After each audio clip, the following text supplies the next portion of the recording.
तो hello guys, I am Piyush और आपका स्वागत है मेरे चैनल कॉमर्स मैजिक पर।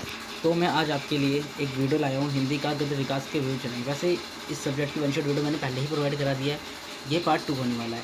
पार्ट 2 इसलिए होने वाला है क्योंकि पार्ट 1 में ना मेरे से एक क्वेश्चन छूट गया था जो 24 मार्क्स का था। उसके लिए आई एम रियली सॉरी, वो क्वेश्चन छूट गया था। आई डोंट नो, मुझे पता ही नहीं लगा कि मैंने उस क्वेश्चन को शूट नहीं करा। मुझे लगा कि वो क्वेश्चन मैंने शूट कर दिया, पर वो क्वेश्चन शूट नहीं करा। जब मैंने अपनी वीडियो देखी तो पता लगा ये क्वेश्चन तो शूट ही नहीं हुआ है, इस क्वेश्चन को तो मैंने बताया ही नहीं।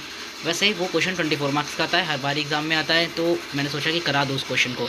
और हाँ, अगर किसी ने ये सारी स्टोरी कर रखी थी ना, जो स्टोरी ये तो स्टोरी नहीं है, ये जो स्टोरी हैं, ये अनमोल रतन, मलबे का मालिक,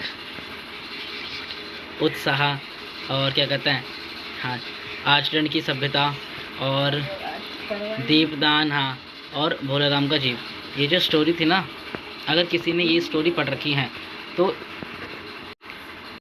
अगर ये चैप्टर है तो वो क्वेश्चन ना वो अगर ये चैप्टर किसी ने कर रखा था, क्योंकि देखो जो एग्जामिनर है ना, इन छः जो चैप्टर है आपके 3 यूनिट में 6 चैप्टर हैं, इन्हीं 6 चैप्टर से वो क्वेश्चन पूछता है। पर ये वही बात है कि बच्चे बोलते हैं कि सर ये क्वेश्चन तो बहुत अलग तरीके से आ गया, क्योंकि जो एग्जामिनर है ना उन क्वेश्चन को कुछ अलग तरीके से पूछता है। ठीक है, चलो देखते हैं किस तरीके से पूछता है। अब जो एग्जामिनर है ना वो इस तरह से क्वेश्चन देगा आपको एक पैरा देखा और ऊपर लिखा होगा निम्नलिखित गद्यांश का संदर्भ सहित व्याख्या कीजिए। अब देखो, आपको कुछ नहीं करना, ये जो कहानी है ना, इस पैरे को पढ़ के ये पता लगाना है कि ये जो पैरा है ना, ये किस कहानी की बात कर रहा है, इसके अंदर किस कहानी की बात हो रही है। बस आपको पता लग जाएगा ना कि इस कहानी की बात हो रही है, क्योंकि देखो आपको मैंने 6 की 6 कहानी पढ़ाई है। उन 6 कहानी अब पता लग जाए कि ये इस कहानी का है, ये अनमोल रतन का है, पता लग गया। देखो ये चैप्टर पर ये जो पैरा है इसे पढ़ के लग रहा है दिल फिगार किस मतलब अनमोल रतन में था। अब स्टोरी याद आ गई, तो अनमोल रतन में था, वो अपनी उसकी प्रेमिका ने उससे कहा था कि तो मेरे लिए एक अनमोल रतन लेकर आओ, तो वो अनमोल रतन खोजने के लिए निकलता है। और उसे क्या, उसके संग 3 घटना घटती हैं। पहली घटना होती है उसे उसे फांसी पे लटकने वाला एक मुस्लिम होता है, वो पेशाब कर रहा था, उसके आंसू लेकर आता है। दूसरे में क्या, एक सती जो अपने प्राण की आहुति दे रही होती है, अपने पति की चिता पे लेट कर वो उसकी राख लेकर आता है। तीसरी कहानी क्या होती है, तीसरी कहानी कह रहा हूँ, तीसरा जो उसके संग घटना घटती है, तीसरी होती है कि वो एक वीर सिपाही जो शहीद हो चुका है, उसकी रक्त की आखिरी बूंद लेकर आता है। आपको सब मेमोराइज हो गया ना कि हाँ इस स्टोरी में ये था। अब बस आपको यही लिखना और कुछ भी नहीं करना। और बस देखो किस तरह लिखना है, पहले संदर्भ लिखना होगा। संदर्भ में क्या है, आपको जो प्रस्तुत गद्यांशाही मुंशी प्रेमचंद द्वारा रचित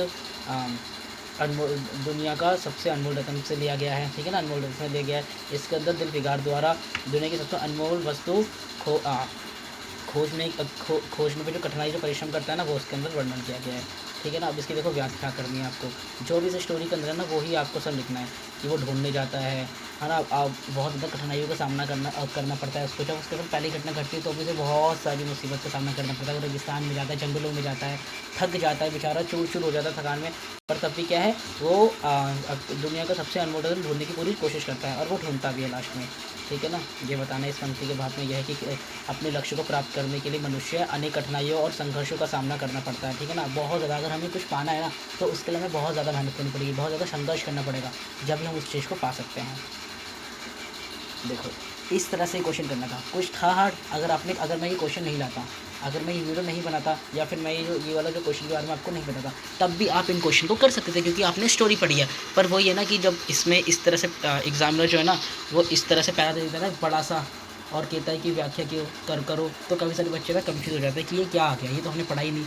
ठीक है, तो मैं इसलिए ये वीडियो लाया था। देखो इसमें भी है उत्साह, देखो पहले ही पता लग गया कि किससे उत्साह से है।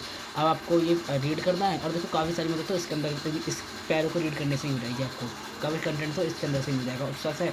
अब आपको उत्साह के बारे में लिख देना है। ये जो प्रस्तुत गद्यांशाही आचार्य रामचंद्र शुक्ला द्वारा रचित निबंध उत्साह से लिया गया है। अब आपको जो अपने उत्साह के अंदर जो भी आपको पढ़ाया था ना, वो सारा का सारा आपको इसके अंदर लिख देना है एज इट इज़। ठीक है, ये देखो लेखक की बातें, ये सब आपको लिख देना है। इस गद्यांश में लेखक ने स्पष्ट किया कि उत्साह और साहस 3 सभी श्रेष्ठ गुण होते हैं। बताया था ना, इसके अंदर पढ़ाया था ना कि अगर हमारे अंदर उत्साह होगा ना, तो हम काम को बहुत अच्छे से करेंगे। देखो अगर मान लो हमारी बैक लग गई, हम किसी क्लास से फेल हो गए, तो अब हम ऐसा तो नहीं है कि नहीं पढ़ेंगे, हमारे अंदर एक उत्साह आएगा कि नहीं अब हमें अच्छे से पढ़ना है, ताकि हम आगे अपनी बैक क्लियर कर सकें। हम फेल हो गए तो आगे और अच्छे नंबर ला के अगली क्लास में जा सकें, है ना। तो हमें उत्साह रखना चाहिए। अगर हम किसी काम को बहुत ज़्यादा लेज़ी तरीके से कर रहे हैं, मतलब बिल्कुल मन ही नहीं कर रहा है कि हम पढ़ें, तो वो काम अच्छे से नहीं होगा, हम पढ़ाई नहीं कर पाएंगे। हम स्कूल जा रहे हैं रोज़ 5 घंटे के लिए, हम कॉलेज जा रहे हैं, अब सारे लेक्चर अटेंड कर रहे हैं, पर हमारे अंदर कोई उत्साह भी उमंग ही नहीं है। तो बस ऐसे चल रहा है। फिर हमें क्या है, कुछ भी समझ में नहीं आया। लेक्चर ने प्रोफेसर ने सारे लेक्चर दिए, हमें कुछ समझ में नहीं आया, ऐसा लगा सब सर के ऊपर चले गया। पर वही चीज़ अगर हम उत्साह लेके करें कि नहीं हमें ये समझना है, ये टॉपिक अच्छे से करना है, क्यों? क्योंकि हमें एट द एंड हमें अपना रिजल्ट अच्छा लाना है, अच्छा अपने स्कोर कार्ड में हमें अच्छे मार्क्स चाहिए। तो क्या जब वो उत्साह आएगा कि हमें अच्छे मार्क्स चाहिए, तो हम उस काम को अच्छे से करेंगे नहीं करेंगे? तो वही इस स्टोरी के अंदर है, उत्साह के अंदर। तो ये शॉर्ट वीडियो कुछ भी नहीं है, इसके अंदर बस आपको एक ही क्वेश्चन बताता है। इसको इस तरीके का क्वेश्चन आता है, आपको एक बड़ा सा पैरा देगा और देखेगा कि निम्नलिखित गद्यांश की व्याख्या कीजिए। इस तरह के ही क्वेश्चन आता है।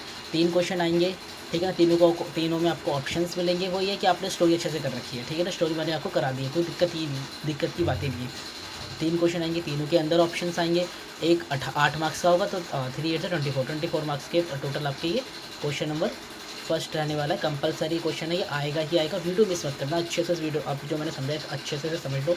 स्टोरी को अच्छे से कर लेना। मेरी जो पहले पार्ट की वीडियो है ना, उसको अच्छे से पढ़ लो। 50 मिनट समथिंग की वो वीडियो है, सब कुछ उसके अंदर कवर करा दे वो वीडियो, प्लस एक ये वीडियो, वो एक ये, इन दोनों से आपका 100% रिजल्ट, मतलब 100% रिजल्ट है आपका। मतलब 90 मार्क्स का पेपर होता है। अगर अच्छे से कराना, आपको लिखने का अच्छा तरीका आता है आपको, तो आप 90 में से 90 मार्क्स से क्या कर दोगे। नहीं तो आपके 80+ मार्क्स तो आपके कहीं गए हैं, आराम से आप 80+ मार्क्स ले जाओगे, ठीक है। अगर और कुछ डाउट है तो पूछ लेना। PDF आपको मिल जाएगी। मैं आपको इस वीडियो को अपलोड करने के 1 घंटे 1.5 घंटे बाद या उससे भी जल्दी आपको PDF दे दूँगा, ठीक है ना। इस वीडियो के अंदर भी लिंक प्रोवाइड करूँगा, और उस वीडियो जो पार्ट फर्स्ट है ना, उसके अंदर भी आपको लिंक प्रोवाइड करूँगा। देखो ऐसे नोट्स के संग वीडियो को बनाने में बहुत टाइम लगता है, बहुत ज़्यादा एफर्ट लगता है। ये नोट्स बनाने में बहुत ज़्यादा मेहनत लगती है, पैसे भी लगते हैं। बस मैं आपसे यही चाहता हूँ कि बस आप लाइक करो, और कुछ भी नहीं, लाइक करो और अच्छा सा एक कमेंट कर दो, ठीक है ना। और मेरे चैनल को यार ज़्यादा से ज़्यादा सब्सक्राइब करो। बहुत सारे बच्चे वीडियो देखते हैं पर लाइक नहीं करता यार, कोई ना सब्सक्राइब करता। प्लीज़ मेरे चैनल को सब्सक्राइब करो, प्लीज़ प्लीज़। और चैनल कर रखा है उसके लिए दिल से थैंक यू। अगर मेरे चैनल को सब्सक्राइब कर रखा है और लाइक कर रखा है। और अगर आपको किसी और दूसरे सब्जेक्ट की वीडियो चाहिए तो कमेंट कर दो कि आपको कौन से सब्जेक्ट की वीडियो चाहिए, मैं उसकी वीडियो भी लाऊंगा, ठीक है ना। जिसकी चाहिए कमेंट करो, मैं लेकर आऊँगा, ठीक है। तो thank you for watching this video. अगर आपको और कुछ डाउट है तो भाई पूछ लेना। आपको 9 तारीख को ही पेपर है कि कोई क्वेश्चन समझ में नहीं आ रहा, ठीक है। अगर आपको इसकी लैंग्वेज हार्ड लग रही है तो 1-2 बार वीडियो को देखो, उसके बाद PDF से पढ़ना। तो आपको वीडियो लैंग्वेज जो है हार्ड नहीं लगेगी। अगर आप एक बार देख रहे हो ना, तो आपको लैंग्वेज स्टार्टिंग पहली बार में आपको लैंग्वेज हार्ड लगेगी। और इन क्वेश्चन की तो पक्का ही लगेगी। जो स्टार्टिंग के क्वेश्चन जो है ना, इनमें क्या है, इनमें ना, अब देखो इसके अंदर आदिकाल, शैवादिकाल, अब ये सब तो मैं नहीं चेंज कर सकता, ये तो जैसा है वैसे लिखना पड़ेगा। इसके अंदर लेखक के नाम भी हैं, तो वो आपको सबको हार्ड लगेगा। पर जो बाकी कहानी है ना, कहानी आपको हार्ड नहीं लगेगी। कहानी बहुत ईजी वे में, बहुत ज़्यादा ईजी तरीके से लिखी गई है। और ये भी आपको जो निबंध है, जो पहला दूसरा क्वेश्चन, ये भी आपको इजी जब लगेगा जब आप 1-2 बार वीडियो को देख लोगे, लेक्चर अटेंड कर लोगे। कम से कम 2 बार तो आप लेक्चर अटेंड करो, उसके बाद आप मल्टीपल टाइम वीडियो से रिवाइज़ करो, ठीक है ना। बस आपको वीडियो मिल जाएगी। बस लाइक करना, शेयर करना, सब्सक्राइब करना मेरे चैनल को। बस सपोर्ट करो ताकि मैं ऐसी और वीडियो ला सकूँ। इन वीडियो को लाने में बहुत ज़्यादा एफर्ट लगता है, बहुत ज़्यादा मेहनत लगती है। PDF बनवाने में बहुत ज़्यादा पैसा लगता है यार। किसी को मैं कंटेंट देता हूँ, वो PDF बना के देता है, तो यार उसमें भी पैसा लगता है। पर बस आपसे मैं यही चाहता हूँ कि बस आप लाइक करो, और कुछ भी नहीं, लाइक करो और शेयर करो, सब्सक्राइब करो, ठीक है ना। Okay, again thank you for watching this video.